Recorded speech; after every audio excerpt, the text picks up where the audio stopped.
چې دا مرګ درته دومره نږدې شوی دی او دا داسې مې چې کړه نه دا امیدونه هم دومره اوږده اوږده دي مرګ دا دی او امید دی دا دی ښه امیدونه هم لوی لوی منصوبې هم تړلي دي ښه دا به کوم او دا به کوم او کور به جوړوم او ډیره به جوړوم بیا به افتتاح کوم بیا به بچو له جدا جدا کورونه جوړوم او پته ورته نه چې مرګ دې ځای نه راغلی دی نو مرګ دلته او امید هم دا دی امیدونه هم ډېر اوږده اوږده تړلي دي او مرګ به ډېر اچانک راشي ناڅاپه به مرګ راشي او دا امیدونه به هم نیمګړي پاتې شي ډېر کرته مونږ دوکان ته لاړ شو هغې دوکان کې ګرځو ځان له پکې د اختر کپړه ګورو او پته راته نه چې دې دوکاندار ته زما کفن را رسېدلی دی هغه د ده په دوکان کې پروت څه ورځې پس په زما د کفن خریداري د دې دوکان نه کېږي دا کفن به زما د دې دوکان نه اغسته شي پته ورته نه موږ پکې ځان له د اختر کپړه ګورو په هغې دوکان کې زموږ د کفن کپړه هم پرته یو پته راته نه چې ما ته به دې نه کفن میلاویږي نو امید هم دومره دی او مرګ راته دومره نږدې را رسېدلی مرګ به ډېر اچانک راځي ډېر اچانک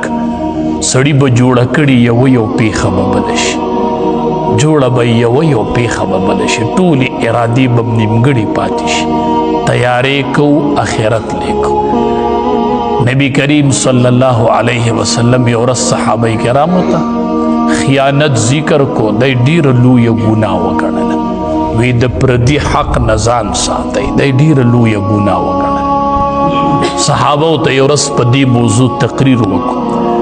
چې ګورئ د پردی حق در باندې د چا پاتې نشي ګورئ ښه د دې نه به ځان ساتئ ګورئ ښه دې ته مه ځیرېږئ ما سره د پلاني امانت پروت دی او د پلاني الله اکبر نبی علیه السلام چې د معراج په شپه ختو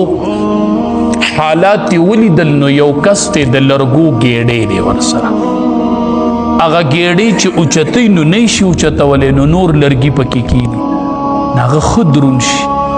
بیا یې اوچتوي نو نه شي اوچتولی نو نور پکې کېږي نو ښه دروند شي دې عمل کې مبتلا دی نبی کریم صلی الله علیه وسلم جبریل امین نه تپوس کې دا څوک دی دا خو عجیبه سړی نه دی ګېډۍ پې دروند دی او دی پکې نور لرګي ږدي شته نه شي چوتولی وی د الله حبیبه دا ستا د امت هغه امانتدار دی چې خلق ورسره امانتونه ایښي دي شته یې لا نه دي حواله کړي او نور د خلقو نه دي ښه دا ځان ته ګېډې درنول دي ښه دې مه خوشحالېږه ما سره د خلقو امانتونه پراته دي زه امین یم